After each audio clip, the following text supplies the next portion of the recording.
Bueno, este es el set de Facu Soto, periodista con perspectiva queer, periodista de rock. En el año, creo que 2004, le propuse a Palo Pandolfo, que era amigo mío, escribir su biografía. Se emocionó, le gustó mucho la idea y enseguida empezamos a trabajar juntos, a encontrarnos en bares, a tener charlas, a grabarlas. Los asados que hacía Palo en su casa ahí en Intendente Ñeco, en Merlo, Paso al Rey. Iba casi todos los domingos durante muchos años, como amigo, a comer, a jugar al fútbol, a fumar, a divertirnos. Y también a veces, no, ahí en realidad no trabajaba, digamos. Por ahí encontraba algo que me lo anotaba en una agenda en el baño o algo como para después ver ese tema. Pero no, ahí eran charlas de amigos. Me encantaba esos momentos de acompañarlo a buscar leña al fondo, cortar la leña. Él hacía el asado, pero bueno. Y es un libro que nunca pensé que se iba a publicar, porque cuando se lo di a Palo para que lo leyera, le gustó, pero bueno, se sintió raro verse leído, ¿no? O sea, su vida plasmada en papeles. Porque bueno, quedaban afuera muchas cosas de su vida, otras estaban siendo recortadas, cosas que él me había dicho que yo las había desgrabado textualmente. Le costaba identificarse en ese espejo y se lo dio a leer a una persona de su confianza, que él quería mucho, que consultaba, y le dijo: me parece que mostrás toda una parte oscura tuya, que esa era la idea. Palo había elegido hacer ese eje, que era de la noche a la mañana, y visibilizar todo lo que él había vivido en la época de Don Cornelio y antes, donde salía muy poco en los medios. Yo fui uno de los pocos que sacó fotos de Don Cornelio en la sala de ensayo, y creo que fuimos dos personas, ¿no? Uno de la revista Cantarroco, Pelo, y yo, y toda esa parte donde él experimentaba con drogas. Después pasó a la mañana, a la luz, a jugar al fútbol, fiestas de día. Me parece que es un libro que aporta mucho, cómo una persona tuvo todas las herramientas y las posibilidades de ser masivo y no lo logró, no lo quiso hacer, cómo destruyó algo que era muy interesante para mucha gente. Y porque habían llegado enseguida con el primer disco de Don Cornelio a la cúspide, y bajaron de manera muy, muy vertiginosa, una carrera muy grande. Y también esto, cómo una persona puede dejar la oscuridad, le hace en oscuridad lo que usted quiera, en particular el tema drogas, y pasar al día, ¿no? A lo luminoso, a otro tipo de vida, de vínculos, hijos, familia. Me parece que cualquier persona que quiera hacer esa transición, este libro es una herramienta genial, sin moralizar, donde cuenta su experiencia, que puede ayudar a otras experiencias a hacer un cambio en su vida, porque bueno, Palo hablaba sin tapujos, sin prejuicios, y muchas cosas que otra gente no diría, Palo las decía y quería que se publicaran. De hecho, 2 veces me dijo: cuando me muera, sacar libro. Así que bueno, un libro que pensé que jamás iba a ver la luz, vio la luz y estuvo buenísimo. Charlie Queer, todavía sigo siendo una normal. Es un libro que surgió en un bar, hablando con un amigo, con Christian Kennedy, que me dice que tengo mucho material de archivo. Tengo más de 25 carpetas así, con reportajes de Charlie que empecé a coleccionar desde que era chico, desde los 10 años, y revistas de antes que iba a comprar al Parque Rivadavia. Y entonces tengo mucha información que no está en internet, mucha información que no está en las biografías. Pues hay muchas revistas o reportajes de revistas que están perdidos, que son incunables: Revista TV Guía, Radio Grande A2000, Antena. Y con todo eso construí este material que va del 82 en adelante, también va para atrás y para adelante un poquito, y que tiene que ver con mi mirada como periodista queer, ¿no? Donde veo que Charlie aportó muchísimo a la libertad, que Charlie siempre estuvo por fuera de la ley y siempre estuvo a favor de todas las libertades. está firmado por Charlie, porque bueno, lo vi, me contaron que estuvo toda esa semana, estuvo una semana entera con el libro y en silla de ruedas yendo a ensayar lo que después fue el disco que salió ahora. Y estaba muy contento, muy copado, porque hablo de los escándalos, cuando se bajó los pantalones, con una mirada no prejuiciosa, una mirada queer, entendiendo lo que él quería decir, porque creo que lo entiendo, Charlie.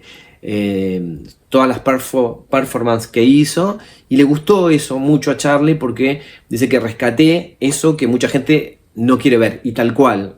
Estuve a punto de entrevistar a un montón de músicos que estaban interesados en hablar de Charlie, que tocaron con Charlie. Cuando le digo de qué va el libro, les agarró el prejuicio, no querían hablar, mucho machirulismo en el rock, gente que tocó con Charlie, yo no lo puedo creer, pero él no, él va hasta el fondo, no le importa nada, él a favor de todas las libertades, en contra de todos los prejuicios. Bueno, yo que luché por la libertad y nunca la pude tener. La verdad que es un grande, es alucinante Charlie, y hay un montón acá de cosas que son reveladoras, o cosas que estaban y que sin un acento queer no se las entendía, no pasaban desapercibidas, y que ahora se pueden ver y apreciar de otra manera. Es un punto de vista que hace ver que hay un encadenamiento de cosas donde Charlie aportó muchísimo para que seamos mucho más libres.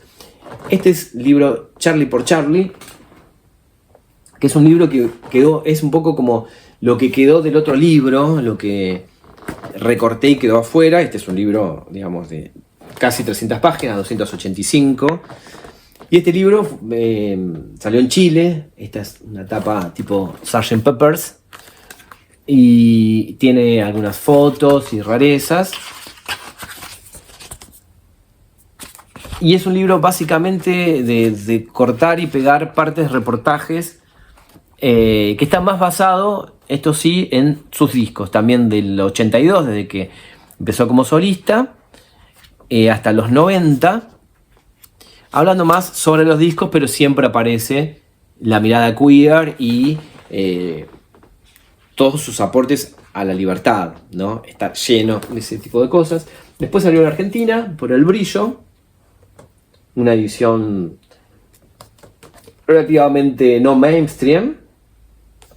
Me gusta mucho este libro, porque es, digamos, lo que me permitió este libro y el anterior, que son como hermanos, fue como revisitar toda mi etapa adolescente, de niño adolescente. Fue como un viaje, sumergirme en el pasado y en un montón de cosas que yo ya había no olvidado, pero sí adormecido. Entonces fue revivir un montón de lugares. Me acuerdo, por ejemplo, cuando Charlie y Pedro Aznar con el dúo Tango presentaron ese disco, que no era un disco, era un LP, Tango, en Palladium. Estuve ahí, llegué muy temprano, lo vi cuando fue a probar sonido, lo acompañé una cuadra y media caminando, charlando. Fui con Claudio, mi primo, y que estaba ahí, no lo podía creer que yo estaba caminando al lado de Charlie, hablando de igual a igual, siempre con mi admiración y mi fascinación. Y bueno, un montón de recuerdos y un montón de información. Y después, a pedido de un editor, hice este libro, que es un libro para conocer al Charlie de la primera época. El Charlie que no salía en los medios, porque hasta el año 82, con el tema Malvinas, el rock no salía en los medios masivos de comunicación. Después sí, sobre todo cuando se prohibió el rock extranjero, que se pasaran en las radios, se empezó a difundir el rock nacional. Ahí empezaron a aparecer, fue como el boom, o un poquito antes también, los pósters de estas revistas tipo TV Guía, Antena y qué sé yo, los pósters de León Gieco, de Porchetto, de Charlie, de Serú Girán. Pero antes no se le hacían reportajes más que en revistas especializadas. Y ahí, por ejemplo, en el Adiós Sui Generis, en el año 75, no fue tapa de la revista El Pelo, esos dos históricos, Luna Park. Entonces hay muy pocos reportajes de esa época. Entonces, bueno, fui a las fuentes. Me parecía increíble estar hablando. Bueno, hice un perfil de Julieta Sandoval, que fue la profesora de piano de Charlie, con Alejandro Correa, que había formado To Walk Spanish, el primer grupo que formó Charlie antes de Sui Generis. Sui Generis después fue la fusión de dos grupos, fue un sexteto. En el otro grupo, de Century Indignation, estaba Carlos Piegari, también hablé con él, hablé con Pedro y Pablo, que Sui Generis en Mar del Plata fueron los teloneros de Pedro y Pablo, y ahí el sexteto se empezó a resquebrajar, hubo gente que se fue, se volvió porque estaban fumando porro y les dio miedo y no sé qué. Entonces hablé con Jorge Durietz y Miguel Cantilo, cómo fueron esos primeros shows donde debutaron como solistas Charly y Nito, con Ada Moreno, que fue la mítica fotógrafa y amiga de Charly, de la foto del Adiós Sui Generis, donde están los dos abrazados, Billy Bond, que estaba junto a Jorge Álvarez, cuando Jorge Álvarez dijo, bueno, mañana graban, que Charly y Nito no lo podían creer, porque venían de un montón de decepciones, y fue el productor de los discos, él estaba ahí en Microphone, en el sello. Con Jorge Álvarez hablé en el geriátrico, que fue alucinante, le preguntaba sobre cómo era el rock y lo gay y la diversidad, y reveló un montón de cosas muy interesantes, y la predisposición de Charly y Nito para ser un dúo muy queer, digamos, más allá que ellos eran heterosexuales, o queer en realidad, más que heterosexuales, eran queer, digamos, estaban más allá de estas normas heterosexuales impuestas, y accedían a posar como dos ángeles sin sexo, o más allá de eso, los dos de la mano, para dar un mensaje de libertad que tenía que ver con el hipismo y tenía que ver también con el FLH, el Frente de Liberación Homosexual, un gesto totalmente queer, un gesto totalmente alucinante, ¿no?, por parte de ellos, para que todos podamos ser un poco más libres. Raúl Porchetto, Charly grabó el primer disco tocando el órgano en una iglesia para el disco de Raúl Porchetto. Claudio Gavis, de Manal, que tocó en el disco Vida. Yo no podía creer que estuviera hablando con Claudio Gavis y preguntándole cómo Charly y Nito estaban grabando el álbum Vida, por ejemplo. Lili Lagardé, que era la primera esposa de David Lebón, que David Lebón tocaba en Sui Generis la guitarra, y bueno, sabe un montón de cosas de la primera etapa de Charly, nos cuenta. Nito Mestre, María Rosa Llorio, Juan Rodríguez, que revela unas cosas increíbles que pasaron en el Adiós Sui Generis.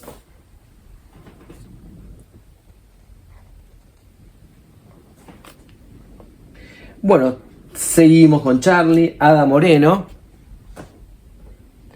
me invitó a escribir la segunda parte de este libro, que ya había empezado a escribir y corregido un poco, charlado con Samalea, que bueno, narra la parte cuando Charly va a Nueva York y graba Clics Modernos.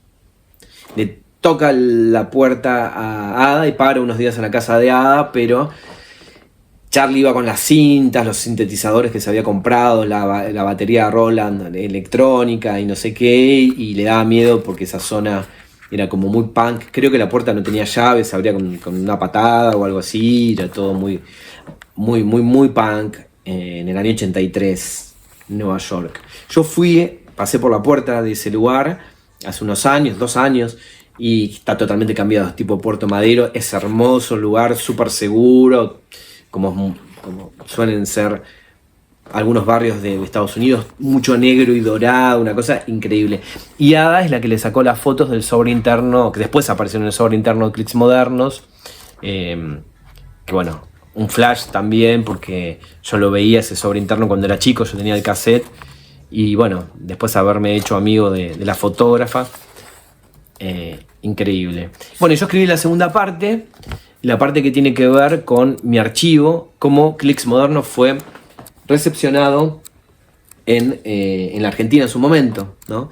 En la presentación de Clics Modernos, Charly se bajó los pantalones, le habían tirado una pulserita de bronce, le recriminaban que yendo a la Camera Living, había sido auspiciado por marcas, Fiorucci y Lycra, le decían que era un vendido, le decían puto porque se usaba delineador en los ojos, decían que hacía música bailable, que no hacía más música psicobolche o intelectual, por No me dejan salir, cuando en realidad el disco Clicks Modernos tiene Los dinosaurios, Huellas en el mar, Bancates de defecto, Ojos de videotape, No soy un extraño, o sea, no entendían nada los rockeros.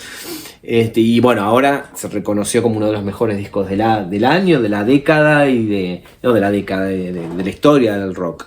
Pero en su momento fue como muy, muy criticado. Criticaban, copié y pegué pedacitos de reseñas de la época donde decían que la banda que lo acompañaba, que hoy es considerada una de las mejores bandas que tuvo Charlie, Hit y Fito Páez, más Fabi Cantilo, más el Gonzo en saxo, sonaba desajustada.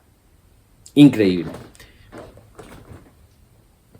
Miguel Abuelo, Un cuerpo desobediente, es otro de mis libros como periodista de rock queer, donde mi mirada está puesta en el cuerpo de Miguel, en lo que él no podía decir por los prejuicios de la Argentina y del rock en aquellos años, en 1982 al 88, lo decía con el cuerpo, se expresaba de una manera muy libre, hacía también una performance y decía muchísimo. Además decía muchísimo en los reportajes también perdidos, revistas underground, revistas como Twist y Gritos, que es casi inconseguible, reportajes de Tom Lupo que tengo mucho archivo, y visibilicé muchísimas cosas.